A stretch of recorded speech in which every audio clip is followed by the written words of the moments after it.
오늘의 사연 지금 바로 시작해 볼게요. 안녕하세요. 40대 중반의 남자입니다. 제가 대학생이던 시절의 이야기를 한번 해보려고 합니다. 지금은 땅값도 많이 오르고 신식도시가 들어섰지만 제가 살던 시절에는 그냥 평범한 서울 근교의 동네였습니다. 저희 집은 근처 대학가에 있는 단독주택이었는데 한옥 모양 건물이라 동네에서 조금 유명한 집이었습니다. 이 정도만 듣고도 제가 누군지 알거나 어느 동네를 말하는지 눈치채실 분들도 있겠네요. 아무튼 저는 그 집의 장남으로 동네에서 유명한 사고뭉치였는데 결국 노는데 정신이 팔리다 보니 대입에 실패하고 말았어요. 아버지 없이 자란 놈이 학벌도 안 좋으면 세상 어디다 쓰겠냐는 어머니의 말에 정신 차리고 재수까지 했지만 결과는 썩 좋지 않았습니다.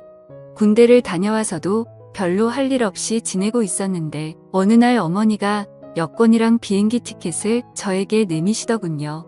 무슨 일인가 했는데 아버지가 생전에 친했던 친구분을 통해 유명한 곳은 아니지만 외국에 있는 대학교에 입학 수속을 밟아놨다고 거기 들어가서 딱 4년만 고생하고 졸업장만 받아오라고 말하시는 거예요. 제가 그동안 어머니 속을 많이 썩였나 싶기도 하고 사실 어머니 모양새가 이 학교를 가지 않으면 거의 저를 밖으로 내쫓아버리겠다 하는 모양새여서 그렇게 호롤단신으로 유학길에 올랐습니다. 앞으로의 새로운 생활을 기대하면서요. 부끄러운 이야기지만 사실 결과는 그렇게 좋지 않았습니다. 첫 해에는 그나마 마음 잡고 공부를 하려고 했는데 공부를 잘하던 사람도 아닌데 갑자기 외국에 나가 다른 나라 말로 공부를 하라니 아주 고역이더라고요. 그런 힘든 시기를 보내는 건 저만이 아니었는데 학교에도 저같이 최종 학력을 위에 들어온 한국 친구가 있었습니다. 둘이 죽이 잘 맞기도 하고 해서 외국에서도 동네방네 사고를 치고 다니기 시작했는데 결국 학교에서 제적을 당하고 말았습니다. 두려워서 어머니께는 말씀도 못 드리고 이러고 저러고 있다가 결국 체류 기간이 끝나버려서 몰래 귀국했어요. 집 앞에 도착했는데 어머니가 날 보면 보고 싶었다고 좋아하실까? 아니면 정말 어디에다 넣어둬도 똑바로 하는 것 하나도 없는 한심한 놈이라고 욕을 하실까? 이런저런 생각에 집 근처 전봇대 뒤에서 들어갈까 말까를 한참을 고민하고 있었습니다. 그러면서 시간을 보내고 있는데 골목 어귀에서 여자들 웃고 떠드는 목소리가 들리더라고요. 탈량 같은 성격은 어디 버리질 못하는지 들려오던 목소리 쪽으로 고개가 절로 돌아갔습니다. 근처 대학교를 다니는 여대생으로 보이는 한 무리의 여자들이 335 모여서 지나가더라고요. 그 중에 키가 옆에 있는 다른 여자들에 비해 조금 작지만 그 여자들 무리 중에서도 얼굴이 제일 예쁘고 몸매는 그 중에서도 단연 돋보이는 여자와 눈이 마주쳤습니다. 그녀는 저를 조금 이상한 눈으로 쳐다보면서 지나갔어요. 그도 그럴 것이 전봇대 뒤에 웬 남자가 몸통보다 커다란 캐리어를 들고 우물쭈물대는 모습이었을 테니 의심 가는 건 당연한 거겠죠? 여자들이 지나가니 저도 모르게 고개가 따라갔는데 이 여자들이 한 명도 빠짐없이 전부 다 우리 집으로 들어가는 게 아니겠어요? 그래서 이게 무슨 상황이지? 하는 생각이 들었습니다. 더욱더 혼란해진 저는 집 대문 앞에는 발도 못 붙이고 계속 전봇대 뒤에서 무슨 상황인지 파악하느라고 가만히 있었죠. 그런데 얼마 안 있어서 경찰이 오더라고요. 수상한 남자가 집 앞에 서 있다고 신고를 받고 왔다고요? 경찰에게 저 여기 사는 사람이라고? 이 집 아들이라고 설명을 드렸는데 믿지를 않아서 결국엔 현관문 초인종을 누르게 되었습니다.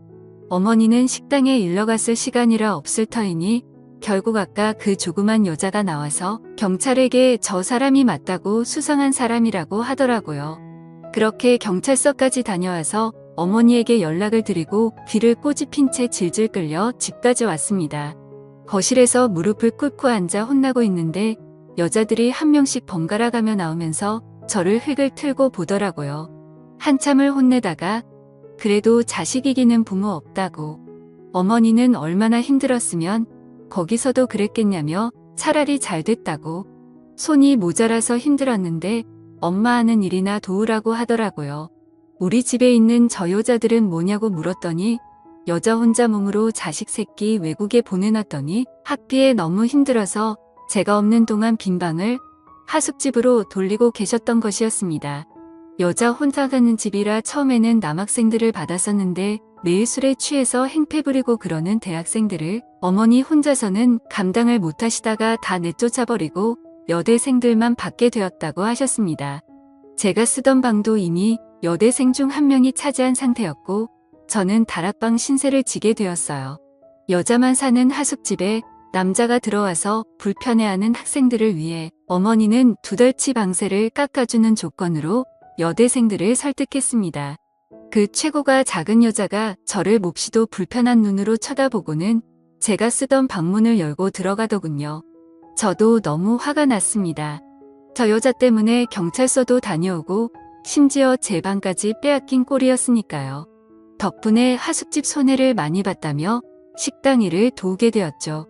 아무튼 그렇게 5명의 여대생들과 동거 아닌 동거를 시작하게 되었습니다. 그래도 왕년에 여자 꽤나 울려본 저였던지라 같이 사는 여대생들하고 친해지는 건 문제도 아니었습니다. 오히려 여자들하고 같이 살게 되니 좋더라고요. 어디 멀리까지 안 가도 젊고 예쁜 여자들이 항상 집에 있고 친해지다 보니 술도 자주 마시고 무슨 일이 있을 때마다 저를 불러서 도움을 요청하는데 애인이 5명이 동시에 생긴 것 같은 기분이 들었습니다. 무더운 여름 때였는데 마당이 딸린 주택이다 보니 거기다가 자리를 깔고 술도 자주 마셨습니다. 미녀 여대생들과 마시는 술은 무엇보다 값진 추억이었어요. 그녀들이 여름이라 옷들도 시원하게 입고 있노라면 고개를 둘 곳을 찾지도 못할 정도로 어디를 봐도 숨이 턱 넘어갈 만큼 여자들에게 둘러싸인 환경은 남부러울 것 없었죠. 그런데 단 한 명, 저를 보고 경찰을 부른 그 여자와는 도무지 친해질 수 없었습니다. 첫 만남부터 살짝 어긋난 것 때문인지 묘하게 저와는 거리감을 두더라고요. 어차피 하숙집을 떠나면 또 만나겠어 하는 생각도 있고 다른 여자들과는 사이가 좋으니 별로 신경은 쓰이지 않았습니다. 제가 지내는 다락방은 어머니가 지내는 방 바로 옆에 들어가는 문이 있었는데 그 문은 제가 살 때는 없는 문이었습니다. 학생 한 명 더 받아보겠다고 무리하게 문을 만들어 개조를 했는데 아무리 잘 꾸며놔도 누가 곰팡 내나는 다락방에서 살고 싶어 하겠어요. 결국 방을 채우지 못하고 빈 방으로 내버려 두고 있었는데 마침 제가 돌아와서 지낼 수 있었던 거죠. 단열도 잘 안 되는 여름에는 지내기가 아주 죽을 맛이었습니다. 다락방을 거실에서 들어갈 수 있는 문을 만들기 전에는 다락방으로 통하는 문은 제 방에 있었습니다. 물론 그녀들이 들어와 살기 시작하면서 제가 쓰던 방에서 통하던 문은 다락방 안쪽에서 막아놓기는 했지만요. 하지만 그날은 특히 더 무더위가 기승을 부리는 날이었습니다. 원래는 낮부터 어머니의 식당에 가서 일찍부터 밑준비를 도와주기로 했었는데 서울에 있는 이모가 맹장염으로 입원을 하게 돼서 그날은 식당을 휴업하고 어머니는 이모의 간호를 위해 병원으로 가 있는 상태였고 여자들은 다 학교에 가 있는 시간이니 저는 혼자 붕 뜬 상태로 집안에 덩그러니 남게 되었습니다. 정해진 약속도 없고 사실 집에서 놀고 있는 건 제 친구들을 통틀어서 저 혼자밖에 없었기 때문에 급한 약속도 잡기에는 무리였습니다. 근처 책방에서 만화책 몇 권을 빌려와서 누워있는데 해가 중천했더니 점점 다락방이 달궈지기 시작하더라고요. 단열도 제대로 안 되고 창문도 따로 없는 방이라서 방은 서서히 찜통처럼 되고 있었는데 거기에 선풍기 가지고는 이 더위를 쫓아낼 방법은 없어 보였습니다. 그러던 와중에 문득 제 방에 설치된 에어컨 생각이 나더라고요. 다른 방에 비해 제 방은 큰 방이었고 당시에는 에어컨까지 설치된 환경이 아주 좋은 방이었습니다. 당연히 하숙방 중에서 하숙비도 제일 비쌌어요. 자꾸 안쪽에서 대충 떼어놓은 제 방으로 통하는 문이 눈에 밟히더라고요. 따지고 보면 저 방이 원래 저희 방이었어야 하고 우리 집에 들어오는데도 그녀 때문에 경찰서 신세를 줬던 게 생각이 나 괘씸하기도 했습니다. 그녀도 지금 학교에 가 있고 평소에도 여자들의 스케줄을 꿰고 있던 저는 다른 여자들도 5시가 돼서야 집에 돌아온다는 게 생각이 났습니다. 원래 방 주인이 잠깐 방을 사용하는데 별 문제가 있겠어? 라는 생각에 그 길로 공구를 챙겨와서 문을 대충 떼어놓은 못들을 전부 다 뽑아버렸죠. 다락방 문은 오래 사용하지 않아서 그런지 여는데 조금 뻑뻑한 느낌이 들었습니다. 하지만 정말 오랜만에 제 방에 들어오게 되었죠. 제가 쓰던 침대는 여자 느낌이 물씬 나는 분홍색 이불로 교체되어 있었지만 제가 쓰던 책상이나 서랍장은 전부 다 그대로였습니다. 이 여자는 에어컨을 언제부터 틀어놓은 건지 방은 이미 제가 들어갔을 때부터 시원해 있었어요. 푹신한 침대가 눈에 들어왔지만 그래도 흔적이 남기 쉬울 것 같아서 바닥에 자리를 깔고 누웠습니다. 빌려온 만화책을 바닥에 엎드리다시피 누워보고 있는데 지상 낙원이 따로 없더라고요. 그리웠던 제 방의 에어컨까지 시원해 있으니 다락방으로 돌아가고 싶다는 생각이 들지 않을 정도였어요. 그 안락함에 취해버린 건지 어느덧 저는 잠에 들고 말았습니다. 현관문이 열리고 집 안으로 여자들이 돌아오는 소리에 놀라서 잠에서 깨버렸는데 너무 당황한 나머지 어쩔 줄은 모르고 있다가 그대로 침대 밑으로 굴러들어가 버렸어요. 침대 밑에 숨어서 심장은 터질 듯이 뛰고 있는데 지금 생각해보면 여자들이 돌아온 걸 깨달았을 때 얼른 다락방 문을 통해 들어갔어도 되지 않았겠나 싶은데 절대는 없는 거니까요. 만약에 문이 삐그덕거리는 소리에 제가 들어왔던 걸 눈치채면 가뜩이나 사이도 안 좋은데 방에 몰래 들어왔다는 낙인이 찍히고 어머니가 하는 하숙집 사업도 망할 수도 있지 않겠나 싶어서 침대 밑에서 숨죽여 상황을 지켜봤습니다. 그녀가 방으로 들어왔는데 정말 심장이 터질 것만 같은 기분이 들더라고요. 너무 빨리 뛰어서 밖에서 들리지 않을까 하는 걱정도 되었는데 다행히도 그녀는 제가 침대 밑에 있는 걸 눈치채지 못한 것 같았습니다. 한참을 침대 밑에 누워있으니 몸이 뻐근하고 불편했지만 저와 어머니의 미래를 위해 숨어있는 걸 포기할 수는 없었습니다. 그 와중에 또 남자라고 침대 밑에서 그녀가 뭘 하고 있는지 너무 궁금하더라고요. 고개를 돌리니 그녀의 맨발밖에 보이지 않았는데 침대 밑 틈으로 살펴보니 그녀는 책상 앞에 앉아 있었습니다. 저를 등지고 있었기 때문에 제가 고개를 살짝 빼도 눈치채지 못할 것 같았습니다. 확실히 얇은 나시티를 입고 있는 건 보였는데 밑에는 의자 등받이에 가려 뭘 입고 있는지는 확인이 되지 않았습니다. 그렇게 틈으로 그녀가 뭘 하고 있나 몰래 살펴봤어요.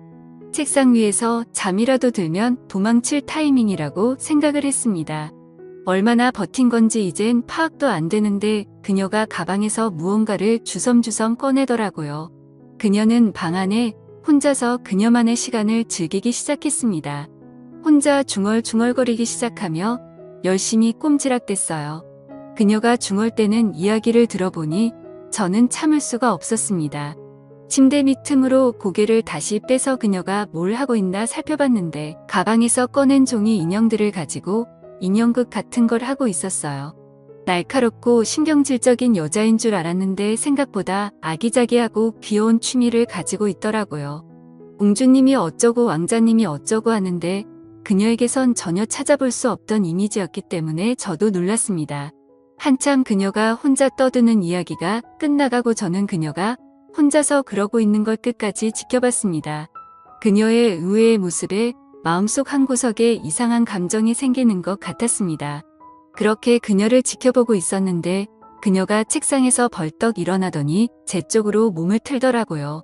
너무 찰나의 순간이라 제가 침대 밑으로 고개를 빼고 있는 것도 인지하지 못하고 그렇게 그대로 그녀에게 들켜버리고 말았죠. 그녀는 저를 보고 방이 떨어져 나갈 정도로 소리를 질렀는데 저도 그 소리에 깜짝 놀라 침대 밖으로 튀어나와서 그녀의 입을 틀어막고 미안하다고 사과하며 제가 다 해명할 수 있다고 그녀를 설득했습니다. 다락방이 너무 더워서 에어컨을 잠깐 바람 좀 쐬러 나왔다가 잠들어버린 자초지종을 설명했는데 그녀는 그 상황은 이해하겠지만 그녀가 혼자서 즐기던 구연 동화를 들었다는 사실에 수치심을 감추질 못하더라고요. 저는 그녀의 동화를 끝까지 들었기 때문에 아니라고 처음 들어보는 동화였는데 그렇게 재밌던 동화는 없었다고 칭찬을 해주었는데 그녀가 의외라는 반응을 보이며 좋아하더라고요. 유치원 교사가 꾸민 그녀는 미래의 학생들을 위해 연습을 하고 있던 것이었습니다. 오히려 그런 마음씨가 더 예뻐 보이고 어느 날부터는 자기 전에 그녀가 자꾸 떠올라서 잠도 이루지 못하겠더라고요. 다락방 문은 그날 이후로 방 쪽에서 틀어막아 버려서 그녀의 방에 2번 다시 들어갈 수는 없었습니다. 그날 이후로 그녀도 제게 마음을 열어 다른 여자들하고 술을 마실 때도 참석하고 저와 몇 번의 시간을 보내기도 했습니다. 그녀도 저도 서로를 의식하고 있었지만 누가 먼저 나서서 서로의 마음을 내비치지는 않았습니다. 그렇게 그녀는 학교를 졸업하면서 하숙집을 떠났는데 그때까지도 그녀는 저의 마음을 눈치만 채고 있었지 확인받지 못했죠. 지금은 저도 이렇게 어른이 되었고 가끔씩 어머니의 집에 가서 저와 그녀의 방이었던 그곳을 바라보면 그때 제 마음을 전하지 못했던 게 가끔은 후회가 됩니다. 지금의 아내와는 아무런 문제가 없지만 제가 그녀에게 제 마음을 일찍 말했더라면 제 옆에 있는 사람이 다른 사람일 수도 있지 않을까 하는 생각을 하면서 이만 사연 마치겠습니다. 오늘의 사연은 여기까지네요. 긴 사연 끝까지 들어주셔서 감사합니다. 구독과 좋아요 잊지 말아주세요.